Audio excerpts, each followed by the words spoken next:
보좌진에 대한 갑질 논란 그리고 가족들의 각종 비위 의혹에 휩싸인 이해훈 기획예산처 장관 후보자. 자, 이 후보자에 대한 인사청문회가 오늘부터 시작이 됐습니다. 오늘 오전 인사청문회가 문을 열었는데요. 하지만 시작부터 파행으로 얼룩졌습니다. 자, 이 시간 현재 계속 열리던 인사청문회는 지금 정회가 된 상태고요. 뉴스 시작 직전 오늘 오전에 있었던 인사청문회 모습입니다. 저희가 오가던 대화 내용까지는 지금 막 편집을 하고 있는 중이니까요. 편집이 완료되는 대로 저희가 오전 상황을 전해드리도록 하고요. 아직 시작도 못한 이해훈 후보자 인사청문회. 후보자가요, 이 청문회 자리에 앉지도 못했습니다. 여야는 청문회를 하나마나 하냐 마냐 할 거냐 말 거냐를 놓고 설전을 오전 내내 벌였는데요. 자, 일단 문제는 자료 제출 여부였습니다. 야당에서는 이해훈 후보자가 너무나 부실한 자료 제출을 했기 때문에 청문회 자체가 불가능하다라고 주장을 하고 있고, 여당에서는 오히려 더 그래서 이 청문회를 진행해야 되는 것 아니냐 이렇게 이야기를 하고 있습니다. 일단은 오늘 중으로 이 청문회가 시작은 될 수 있을지 궁금하네요. 글쎄요, 지금 이미자 위원장 등 그 야당의 주장은 이겁니다. 이해훈 후보자가 줄곧 이렇게 얘기했습니다. 청문회 때 다 소명하겠다. 그렇다면 청문회에서 말로 소명하겠다는 것만이 아니라 지금까지 의혹이 제기됐던 것들을 충분히 소명하기 위해서 사전에 자료를 제출해야 되잖아요. 그런데 어저께 직전까지는 거의 15%도 그러니까 전체에서 제출하지 않았다는 겁니다. 네. 가장 그 중요한 것들, 예를 들어서 부정 청약이라든지 이런 부분들과 관련돼서 사실은 그 이 재산 내역 등 변동이 네. 가장 중요하잖아요. 네. 하나도 제출하지 않고 처음엔 헌혈 자료, 그러니까 칭찬받을 자료만 제출을 했다는 겁니다. 그런데 어저께 저녁 때 무더기로 제출을 했다는 거예요. 이것도 사실은 태도가 문제가 있죠. 왜냐하면 분석할 시간이 없잖아요. 아니 자료가 사실 다 숫자이고 그걸 네. 다 맞춰보고 하려면 시간이 하루 청문회인데 그걸 어떻게 맞춰봅니까? 네. 이런 태도 자체가 문제가 있다라고 지금 이미자 위원장 등 그래서 다시 날짜를 잡자, 그리고 자료 제출을 민주당과 함께 더 요구하자라는 게 지금 야당의 주장입니다. 지금 들으신 것처럼 이해훈 후보자의 자료 제출 불성실하다. 이게 오늘 이 국민의힘이 인사청문회를 보이콧한 주된 이유였는데요. 오전에 있었던 여야 의원들의 이 자료 제출과 관련된 설전 잠시 들어보시죠. 저는 당시에 자료 제출을 한 65%인가 이렇게 했습니다. 부처에서도 그렇게 요구하는 것 같은데 지금 한 20%도 채 안 됩니다. 이렇게 가지고 무슨 청문회를 제대로 하겠습니까? 충분히 그 낼 수 있는 자료라는 걸 알고 있는데 안 내는데 청문회 일단 시작한 다음에 내달라고 그러면 그거 내겠습니까?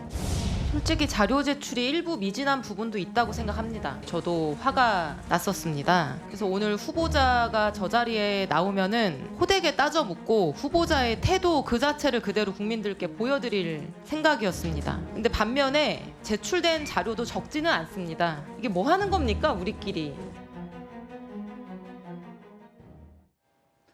진짜 뭐 하는 걸까요? 일단 오늘부터 시작된 인사청문회, 후보자가 자리에 앉지도 못했고 자료 때문에 지금 논란이 계속 이어지고 있습니다. 여권 일각에서는 이런 얘기도 들립니다. 이번 인사청문회는 여당 입장에서는 꽃놀이패다. 즉, 임명이 된다면 감사할 일이고 임명이 되지 못한다면 여권, 보수 인사의 비리로 점철된 이야기로 마무리된다. 그러면 뭐 여권 입장에서는 이래도 저래도 다 좋은 일 아니냐 이런 분석이 나오더군요. 그렇게 분석을 할 수도 있겠지만 저는 오히려 반대 같아요. 지금 상황에서는 인사청문회를 통해서 이해훈 후보자와 관련된 각종 의혹이 국민들 눈높이에 맞는지를 소상히 밝혀내는 것이 우선이 되어야 되지 않을까 싶습니다. 네. 청와대 입장에서도 그러한 부분들을 눈여겨보고 난 다음에 뭐 지명을 철회할 것인지 아니면 자진 사퇴의 방향으로 흘러갈 것인지를 정리를 해야 될 텐데 지금 인사청문회 자체가 열리지 않고 있으니까 이해훈 후보자가 각종 의혹에 대해서 어떻게 소명을 하는 하는지를 전혀 알 수가 없는 상황이라고 할 수가 있죠. 이대로 네. 인사청문회가 무산이 되고 청와대에서 그대로 임명을 고수한다고 하면 자칫 추후에 있을 수 있는 수사 과정에서 그런 각종 의혹들이 사실로 밝혀진다라고 한다면 얼마나 큰 부담이 될 수가 있겠습니까? 저는 오히려 이것을 꽃놀이패라기보다는 오히려 국민의힘 측에서 이러한 인사청문회를 무산시키거나 지연시킴으로 인해 가지고 네. 청와대와 여당을 오히려 압박하는 것이 아닌가 저는 생각이 들 수밖에 없는 부분이고요. 인사청문회 과정 자료 부실할 수 있습니다. 그런 자료 부실한 것도 인사청문회 과정을 통해서 네. 여당 입장에서는 송곳 질문을 통해서 이런 것들이 국민들의 눈높이에 맞지 않는다라는 부분들을 지적을 해야 되지 않겠습니까? 네. 인사청문회가 반드시 열릴 필요성이 있지 않을까 싶습니다. 일단은 자료가 부실해도 그렇기 때문에 더 인사청문회를 진행해야 된다는 게 민주당의 입장인데 하나 궁금한 게 있습니다. 이렇게 해서 야당의 보이콧을 무릅쓰고 그냥 단독으로 인사청문회를 진행해요. 그다음에 임명을 강행합니다.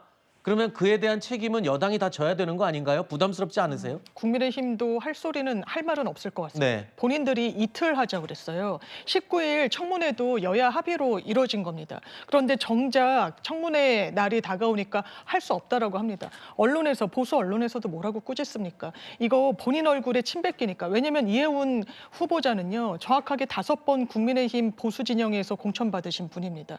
여기에 대해서 혹시 할 말이 없는 건 아닌가라는 의문이 하나가 들고 또 하나는 이 국면이 지금 국민의힘은 자력으로 국민 응원 받고 있지 못하거든요. 반사 이익 정치를 하는데 이걸 장기화 끌고 가자고 한다는 그런 전략적인 어떤 의도가 있다. 국민들은 그렇게 보실 겁니다. 본인들이 그렇게 검증하자고 해놓고 정작 청문회는 못 열겠다고 하는 게 이게 말이 됩니까? 네. 그러면 만약에 임명이 강행되더라도 국민의힘이 할 말은 적을 거라고 생각합니다. 네.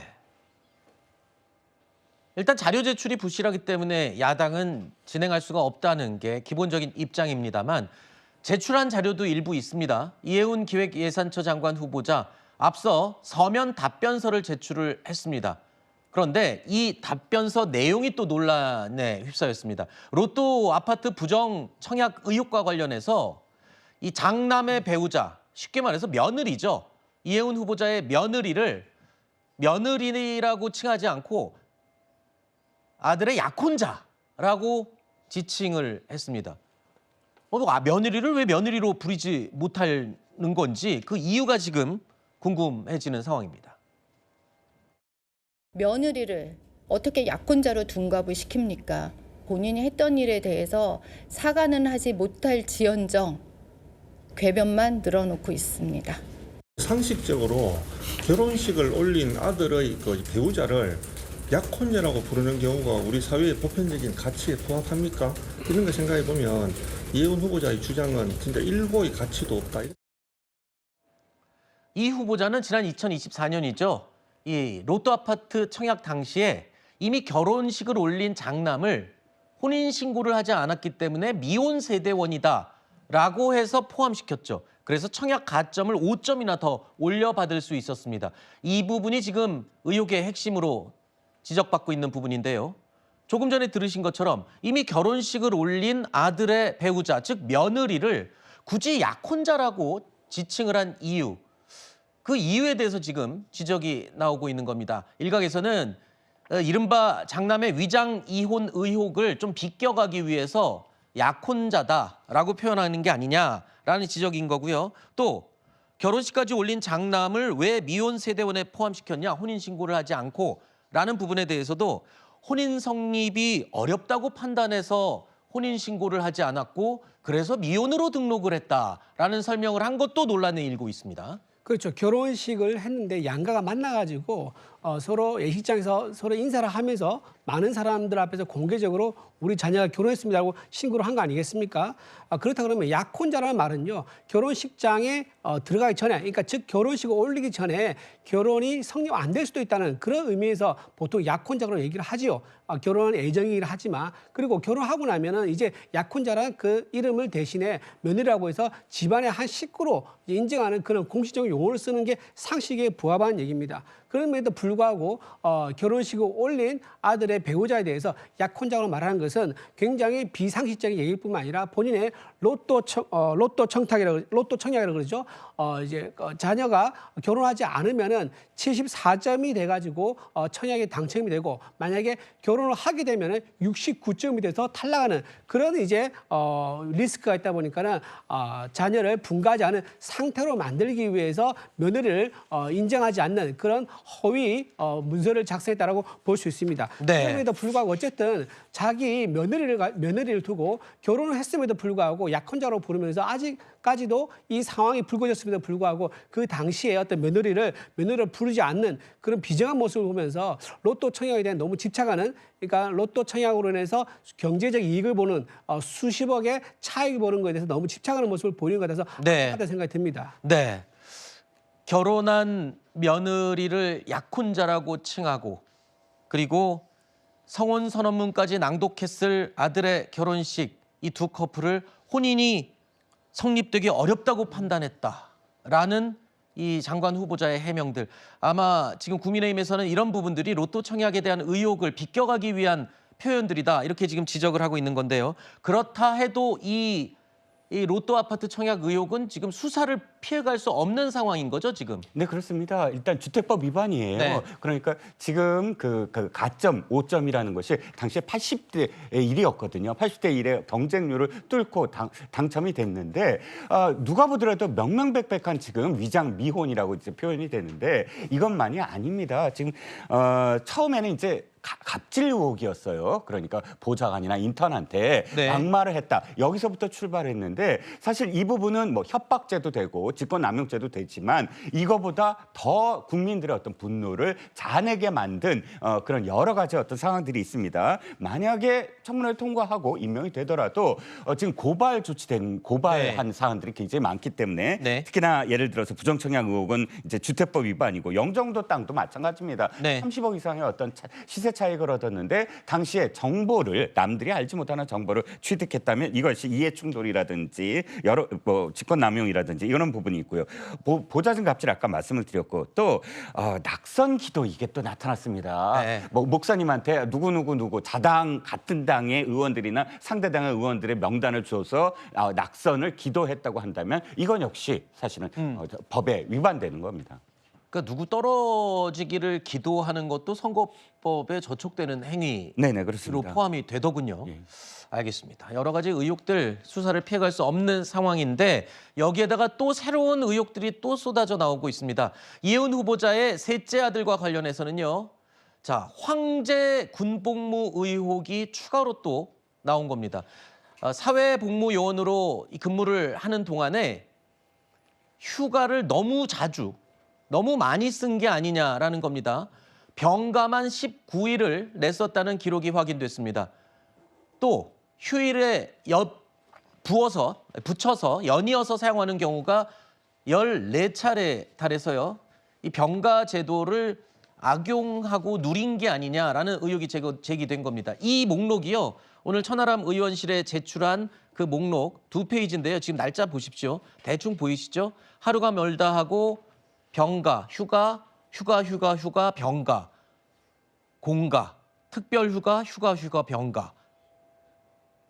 글쎄요, 군 생활을 해본 사람이라면, 아무리 사회복무 묘원이라고 해도 군 생활을 하면서 저렇게 휴가, 병가, 휴가 이렇게 갈 수 있는 거는 흔하지 않잖아요?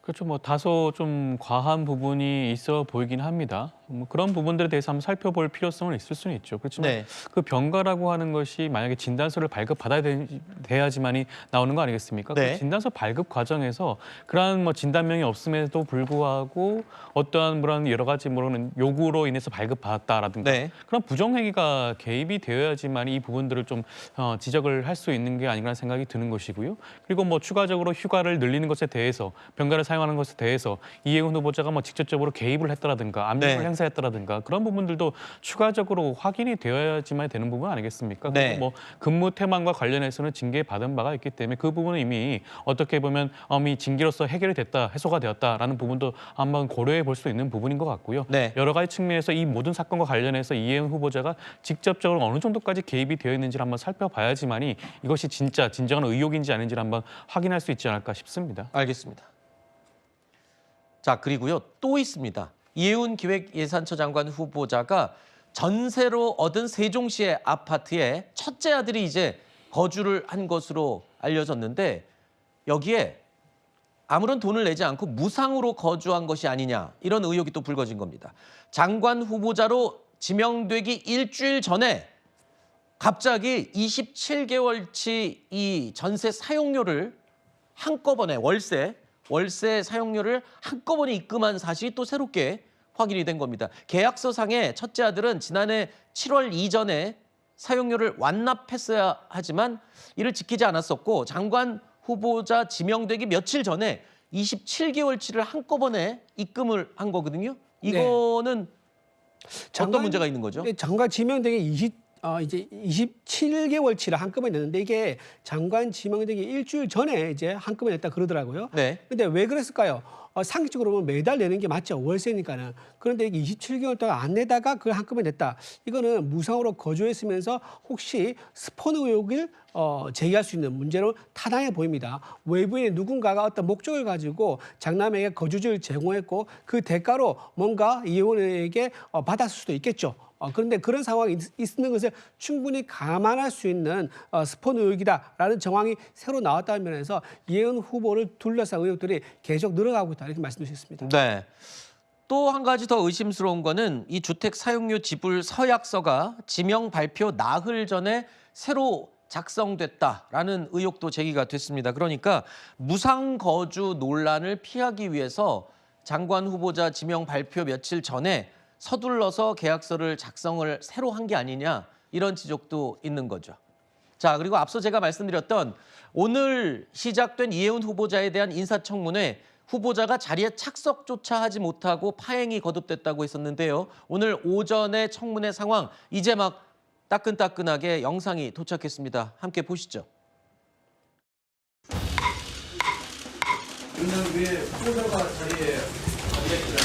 지금 하고 있잖아요. 후보자가 앉아있어야 인사청문회 진행하는 거 아닙니까? 지금 하고 있지 않습니까? 그런 경우 없었잖아요. 왜 이러세요?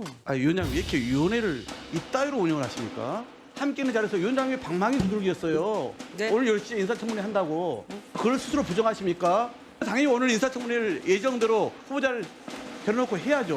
국회 인사청문회는 언론과 다르다고 생각합니다. 상임위원회 위원장이에요. 조용히 하세요. 들어보세요. 발언 또 넣으세요. 왜 남의 발언을 막습니까? 후보자는 이 청문회장에 앉아 있을 것이 아니라 수사기관의 피해자 측에 앉아 사실관계부터 규명받아야 할 사람입니다.